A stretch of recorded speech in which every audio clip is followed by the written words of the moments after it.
ஈரோடு கிழக்கு சட்டமன்ற உறுப்பினராக இருந்த ஈவி.கே.எஸ். இளங்கோவன் அவர்களுடைய மறைவை அடுத்து அங்கே இடைத்தேர்தல் என்பது அறிவிக்கப்பட்டிருக்கு. வழக்கமாக இங்கே காங்கிரஸ் தான் போட்டியிடும், ஆனால் இந்த முறை திமுக போட்டியிடும் அப்படி சொல்லி அறிவிப்பு பண்ணிட்டாங்க. இப்படியான அறிவிப்பு வந்த உடனேயே அதிமுகவும் சரி பாஜகவும் சரி ஃபீல்ட் அவுட் ஆகிட்டாங்க. நாங்கள் இந்த இதில் போட்டியிடுவதற்கு நாங்கள் விருப்பப்படலை அப்படின்னு சொல்லிட்டு அவங்க பின்வாங்கியதை நம்ம எல்லோருமே பார்த்துருப்போம். இந்த சூழ்நிலையில் தான் நாம் தமிழர் கட்சி இந்த தேர்தலில் போட்டியிடும், எங்களுடைய வேட்பாளர் யார் தெரியுமா அப்படின்னு சொல்லி சீமான் அறிவிச்சிருக்கிறாருங்க. அந்த வேட்பாளர் வேற யாரும் இல்லை, சீதாலட்சுமி, மாக்கி சீதாலட்சுமி என்பவர் தான் இந்த ஈரோடு கிழக்கு சட்டமன்ற தொகுதி இடைத்தேர்தலுடைய நாம் தமிழர் கட்சியுடைய வேட்பாளராக அறிவிக்கப்பட்டிருக்கிறார். இவர் யாரு, இவருடைய பின்னணி என்ன என்பதை பார்ப்பதற்கு முன்னாடி சீமான் அவர்கள்கிட்ட எனக்கு ஒரு கேள்வி இருக்கு. என்ன அப்படின்னா, 2021 சட்டமன்ற தேர்தலில் ஈரோடு கிழக்கு தொகுதியில் போட்டியிட்ட கோமதி என்பவர் எங்கே போனார்? ஏன் அவருக்கு வாய்ப்பு கொடுக்கல? 2023 நடந்த இடைத்தேர்தலையுமே கோமதி அவர்களுக்கு வாய்ப்பு கொடுக்கல. யாரை போட்டியிட வச்சிங்க? மேனகா நவநீதன் என்பவரை போட்டியிட வச்சிங்க. அவர் அந்த தேர்தலில் போட்டியிட்டு வெறும் 10,827 வாக்குகளை மட்டுமே வாங்கி மரண தோல்வியை சந்திச்சாரு. சரி, அப்படி தோல்வியை சந்திச்ச அந்த மேனகா நவநீதனையாவது இந்த இடைத்தேர்தலில் மறுபடியும் நீங்கள் நிறுத்துவீங்கன்னு பார்த்தா அவரையும் நிறுத்தாம புதிதாக சீதாலட்சுமி என்பவரை நீங்கள் அறிவிச்சிருக்கிறீங்க. அப்போ இதற்கு முன்பு போட்டியிட்ட கோமதிக்கு ஏன் சீட்டு தரல? அவங்க கட்சியிலே இப்போ இல்லையா? இதற்கு முன்பு போட்டியிட்ட மேனகா நவநீதன், இவர் பாஜகவுடைய மஸ்தூர் சங்கத்துடைய உறுப்பினராக இருந்தவர்.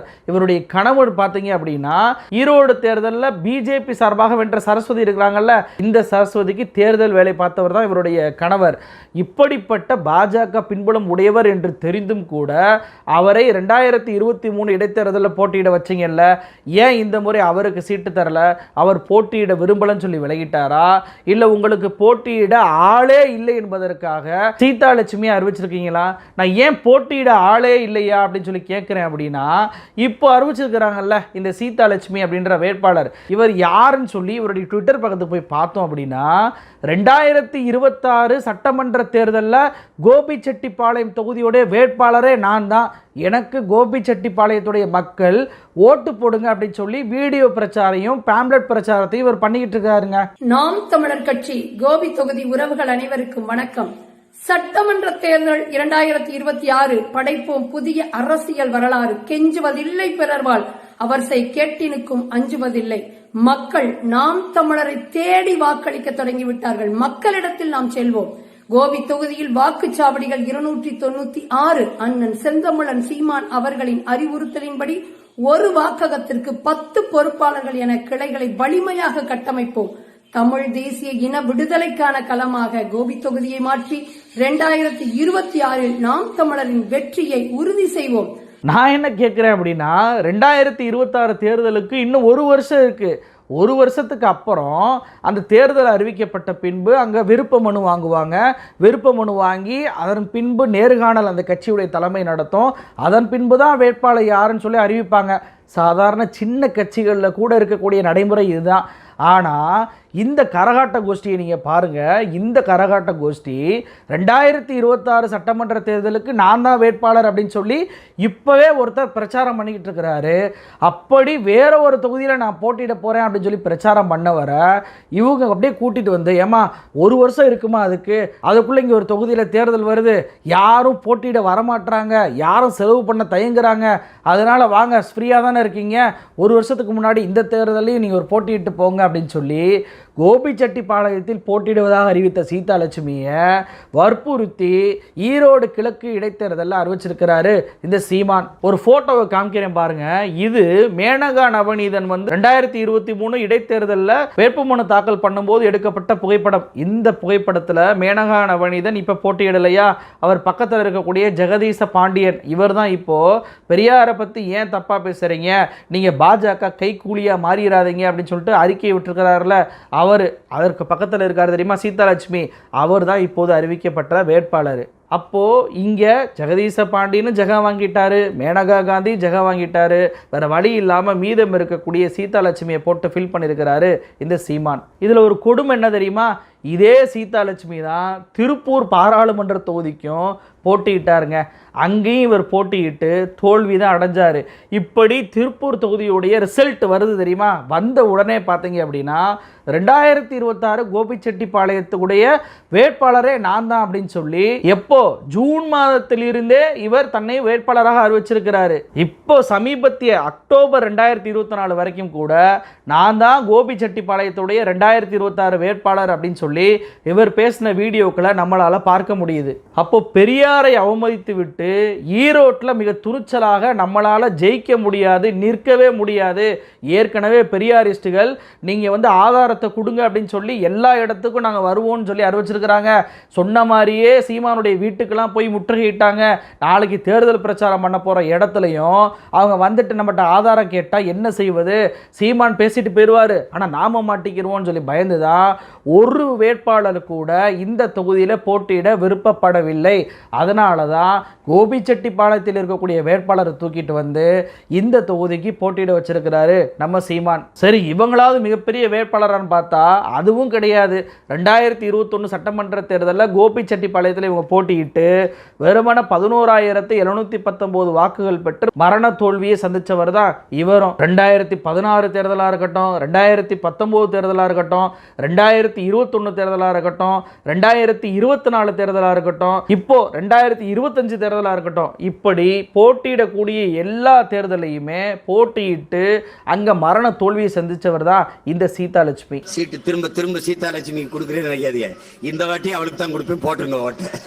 சரி, தேர்தலை பொறுத்த வரைக்கும் வெற்றி தோல்வி என்பது சகஜம்தான். ஆனா கொள்கையாவது இந்த சீதாலட்சுமிக்கு சரியா இருக்கா அப்படின்னு சொல்லி பார்த்தோம் அப்படின்னா, இந்த சீதாலட்சுமியை இப்ப சமீபத்தில் ஒரு பேட்டி கொடுத்துருக்காங்க மாலை முரசுக்கு. அதுல பெரியார் குறித்து சீமான் பேசியது சரியே, அது எங்களுடைய வெற்றியை, அதாவது ஈரோடு கிழக்கு தொகுதியுடைய வெற்றியை பாதிக்காது. பெரியார் குறித்து சீமான் உண்மையில்லாத ஒன்றை பேசியதே இல்லை. பெரியாரின் கைத்தடியா பிரபாகரனுடைய துப்பாக்கியா அப்படின்றது தான் இந்த ஈரோடு இடைத்தேர்தலுடைய ரிசல்ட்டாக இருக்க போகுது அப்படின்னு சொல்லி ரொம்பவுமே ஆவேசமாக பேட்டி கொடுத்துருக்கிறாரு இந்த சீதாலட்சுமி. நான் என்ன கேட்குறேன் அப்படின்னா, 2023 தேர்தலையும் பிரபாகரன் துப்பாக்கியோடு தானே நீங்கள் போட்டிட்டீங்க, 2021லையும் பிரபாகரன் துப்பாக்கியோடு தான் நீங்கள் போட்டிட்டீங்க. அப்போலாம் உங்களால் ஜெயிக்க முடியல. இப்போது தேர்தல் தோல்வி நமக்கே வந்துடும் அப்படின்னு சொல்லி மிகப்பெரிய கட்சியாக இருக்கக்கூடிய அதிமுகவே புறக்கணிச்சிட்டு ஓடும்போது டெபாசிட் இழக்கக்கூடிய நீங்கள் பெரியாரின் கைத்தடியா பிரபாகரின் துப்பாக்கியான்னு பேசுவது நகைப்புக்குரிய ஒரு விஷயமா இல்லையா? இது மட்டும் இல்லைங்க, இந்த ஜெகதீசன் பாண்டியன் கூட பெரியாருக்கு ஆதரவாக சீமான கண்டிச்சு ஒரு அறிக்கை விட்டார். ஆனால் இந்த சீதாலட்சுமி பெரியாரை பேசுனது சரிதான்றாங்கல்ல. இப்படி பேசின இந்த சீதாலட்சுமி ஆசிரியராக 13 வருஷம் நான் பணியாற்றுறேன் அப்படின்றாங்க. இந்த ஆசிரியராக பெண்கள் வர வேண்டும் என்று குரல் கொடுத்தவர் தான் தந்தை பெரியார். தாய்மார்களுக்கு சொல்றேன், உங்க குழந்தைகள் எல்லாம் நல்லா படிக்க வைங்க. உங்களுக்கு போதிய உணர்ச்சி இல்லைங்கிற காரணத்தினாலதான் 21 வயசுக்கு முன்னால கல்யாணம் பண்ணக்கூடாதுன்னு இப்போ ஒரு சட்டம் வரப்போகுது. இந்த சட்டத்தை நாங்க 30-40 வருஷத்துக்கு முன்னால நாங்க எல்லாம் சொன்னோம். புருஷன் வந்தான்னா என்ன பண்றது, கஞ்சாறு ஊத்துவா, அந்த நிலையில பிள்ளைய வைக்காதீங்க. ஊத்தாட்டு போறோம். நான் வாத்தியாரா போறேன், நான் டாக்டரா போறேன், நான் தாழ்தாரா போறேன், நான் கலெக்டரா போறேன். படிங்க மழை. இப்போ 5-6 பொம்பளை கலெக்டரா இருக்கிறா, ஒரு 100 பொம்பளைக்கு மேல இப்ப டாக்டரா இருக்காங்க, ஒரு 500-1000 பொம்பளைகளுக்கு மேல இப்ப வாத்தியாரா இருக்கிறாங்க. நீங்க எல்லாம் நிறைய படிச்சீங்கன்னா நான் நினைக்கிறேன் இந்த அரசாங்கத்துக்கு போது ஆம்பளைக்கு வாத்தியார் வேலை கொடுக்க கூடாதுன்னு பண்ணணும்னு நினைச்சிட்டு இருக்கிறேன். வாத்தியார் வேலை பொம்பளைக்கு தான், மேல்நாட்டில் அப்படி இருக்கு.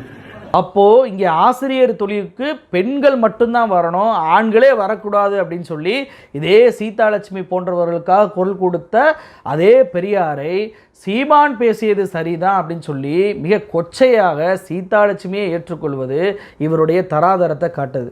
இது மட்டுமா, இவர் எம்ஏ எம்ஃபில் படிச்சிருக்கிறாரு. இவருடைய காணொலியெல்லாம் போய் பார்த்தோம் அப்படின்னா திராவிடம் குடிக்க தான் வச்சுச்சு அப்படின்றாங்க. அப்புறம் எப்படி இவர் எம்ஏ எம்ஃபில் வரைக்கும் படித்தார் அப்படின்றது எனக்கு தெரியலங்க.